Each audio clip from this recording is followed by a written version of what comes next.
श्री शिवाय नमस्तु भयम। दोस्तों, जैसा कि आप सभी लोग जानते हैं कि 23 दिसंबर 2025 यानी मंगलवार के दिन पौष महीने की शुक्ल पक्ष तृतीया तिथि पड़ रही है और इसी दिन किया गया 11 गेहूं के दाने वाला उपाय कभी भी विफल नहीं जाता है। और अगर आपने भी इस महीने में यह उपाय नहीं किया है तो इस उपाय से चूकना मत दोस्तों, क्योंकि इसी दिन किया जाने वाला पंडित जी द्वारा बताया गया 11 गेहूं के दाने वाला उपाय आप लोगों को जरूर करना चाहिए।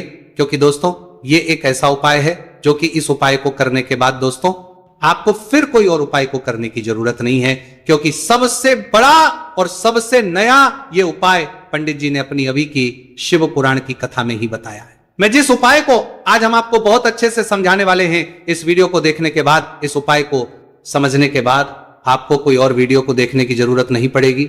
तो चलिए दोस्तों उपाय को शुरू करते हैं। देखिए यह दिन इतना खास होता है, इतना महत्वपूर्ण होता है। देखा गया है कभी कभी बड़े बड़े पूजा पाठ अनुष्ठान से जो मनोकामना पूर्ण नहीं होते। 23 दिसंबर 2025 पौष मंगलवार तृतीया तिथि के दिन एक छोटे से उपाय करने से ही आपकी मनोकामना पूर्ण हो जाती है। और बहुत सारे लोगों ने इस उपाय को किया भी है और उनको इस उपाय करने का फल भी जरूर मिला है। अगर आप लोग भी इस उपाय को पौष मंगलवार तृतीया तिथि के दिन करना चाहते हैं तो आप इस उपाय को पहले अच्छे से समझ लेना, सुन लेना, उसके बाद करना। आपको इस उपाय का फल जरूर मिलेगा। और इस उपाय को कर लेने से आपके घर में चाहे किसी भी प्रकार की दुहक और समस्या क्यों ना चल रही हो, चाहे आपको उसका कारण भी नहीं पता है कि भाई ये समस्या किस कारण से चल रही है, उसका कुछ भी कारण हो सकता है, जैसे पितृ दोष हो सकता है या किसी भी तरह का मंगल दोष भी हो सकता है, और भी बहुत तरह के दोष होते हैं, कुछ भी हो सकता है। पर आपको इस उपाय को करने के लिए आपको अपने दोष को पता लगाने की भी जरूरत नहीं है। बस पौष मंगलवार तृतीया तिथि के दिन आपको इस 11 गेहूं के दाने वाले उपाय को आप लोगों को कर लेना है। ये एक ऐसा उपाय है जिस उपाय को अगर किसी विशेष दिन पर किया जाए तो भाई उस विशेष दिन का जो है वह तो मिलता ही मिलता है। पर हमने उस दिन पर इस गेहूं वाले उपाय को किया है तो हमें उससे भी बड़ा फल मिलता है, और फल बहुत जल्दी मिलता है, क्योंकि आप इस उपाय को बहुत ही बड़े और विशेष दिन पर कर रहे हो। क्योंकि दोस्तों 23 दिसंबर 2025 आज पर है 2025 यानी कि मंगलवार के दिन तृतीया तिथि का बहुत ही ज्यादा बड़ा महत्व होता है। इसीलिए दोस्तों आज की इस वीडियो में हम आप लोगों को 11 गेहूं के दाने वाला उपाय समझाएंगे, जिस उपाय करने से अगर आपकी किसी भी प्रकार की मनोकामना है, किसी भी प्रकार की परेशानी है, सबसे ज्यादा समस्याएं आपके जीवन में ही है। अगर आपको धन प्राप्ति नहीं हो पा रहा है, रुपए पैसे की आपके घर में लगातार दिक्कत परेशानियां चलती चली आ रही है, आपका व्यापार आपकी नौकरी अगर अच्छे से नहीं चल रहे हैं, जिसकी वजह से घर में लगातार आर्थिक समस्याएं बनी रहती हैं, घर का कोई ना कोई सदस्य अगर बीमार रहता है, आपस में दूसरे से लड़ाई झगड़ा होता रहता है, किसी की अगर बनती नहीं है, तो पूज्य गुरु जी ने कहा है कि जब आपके जीवन में ऐसी परिस्थितियां आ जाए कि आप एक एक रुपए खर्च करने से पहले कई कई बार सोचने लगे हो, आपको धन प्राप्ति अगर नहीं हो पा रहा हो, तो आपको सिर्फ और सिर्फ 11 गेहूं के दाने से एक ऐसा विशेष उपाय करना है जो आपकी इन सारी समस्याओं को सिर्फ 7 दिन के अंदर ही समाप्त कर देगा।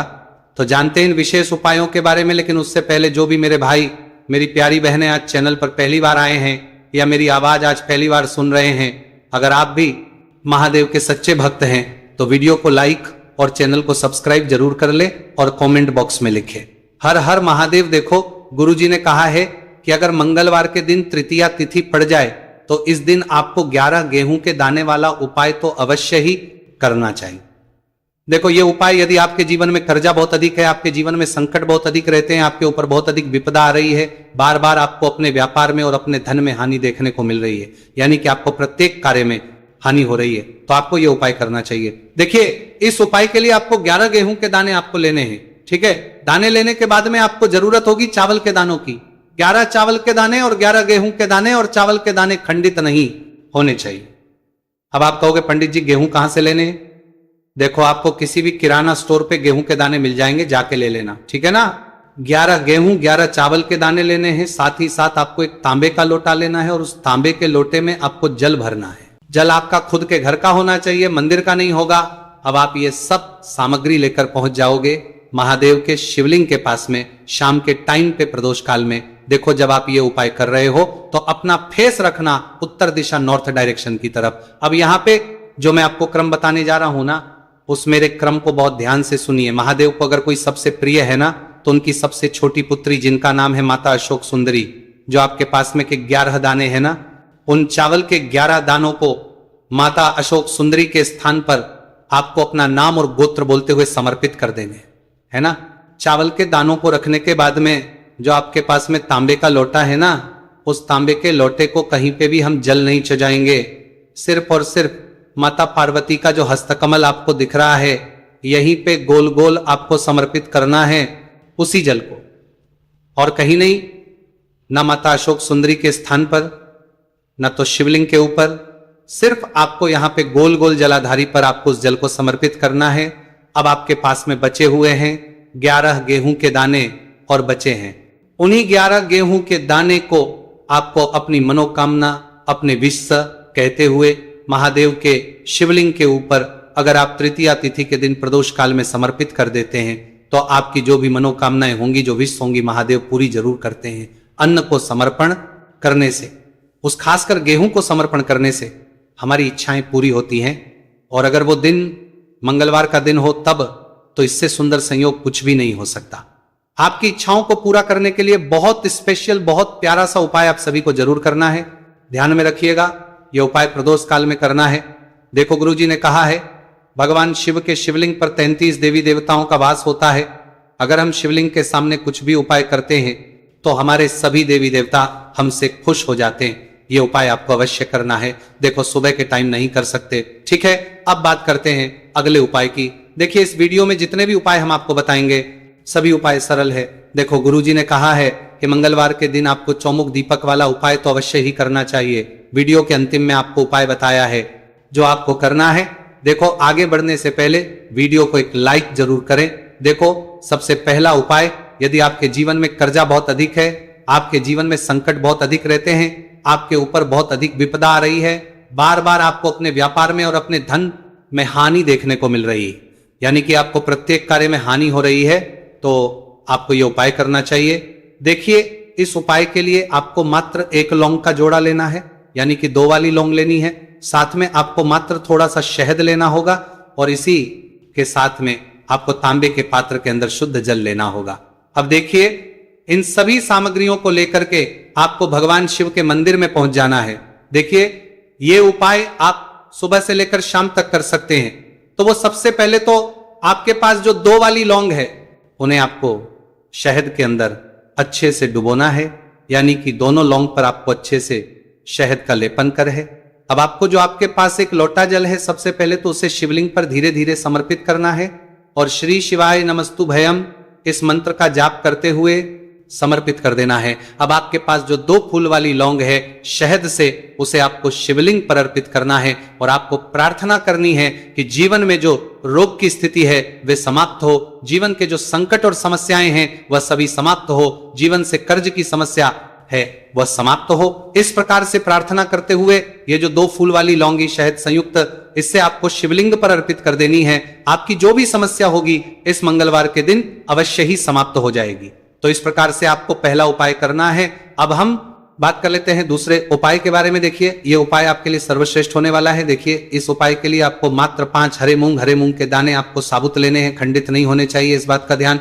और इसी के साथ में आपको एक तांबे के पात्र के अंदर अपने घर से शुद्ध जल ले लेना है।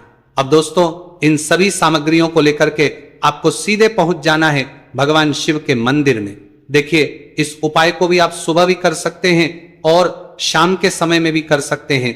देखिए, भगवान शिव के मंदिर में पहुंचने के बाद आपके पास जो 5 हरे मूंग हैं, उनमें से पहला जो हरा मूंग है, आपको शिवलिंग के सामने जो नंदी महाराज होते हैं और उनका जो पैर उठा हुआ होता है, वहां पर आपको पहला हरा मूंग समर्पित देना है, और आपको ओम नम शिवाय इस मंत्र का जाप कर लेना है। फिर आपको दूसरा हरा मूंग लेना है, और शिवलिंग पर जो श्री गणेश जी वाला स्थान होता है, वहां पर आपको यह दूसरा हरा मूंग समर्पित कर देना है, यानी कि शिवलिंग के सीधे तरफ आपको यह दूसरा हरा मूंग समर्पित करना है।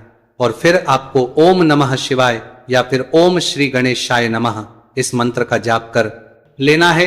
तीसरा हरा मूंग का दान आपको भगवान शिव सबसे प्रिय पुत्री माता अशोक सुंदरी वाले स्थान पर समर्पित करना होगा। शिवलिंग की जो जलाधारी होती है, जहां से जल बह करके आता है, उसी जलाधारी के बीच में जो कहीं कहीं उठी हुई लाइन होती है सांप की आकृति के रूप में, वहीं पर आपको तीसरा हरा मूंग समर्पित करना है और फिर आपको ओम नमः शिवाय इस मंत्र का जाप कर लेना है। अब दोस्तों चौथा जो हरा मूंग है उसे आपको भगवान कार्तिकेय जी का जो स्थान होता शिवलिंग पर, वहां पर आपको ये चौथा हरा मूंग का दाना समर्पित कर देना है और आपको इस मंत्र का जाप कर लेना है।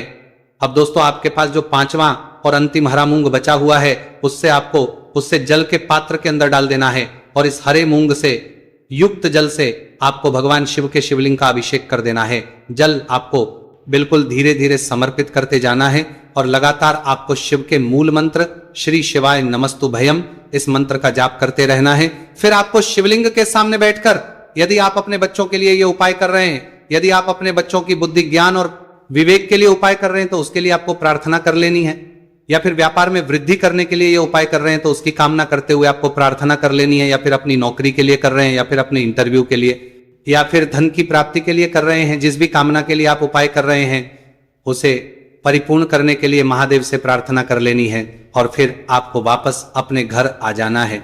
पूज्य गुरुजी ने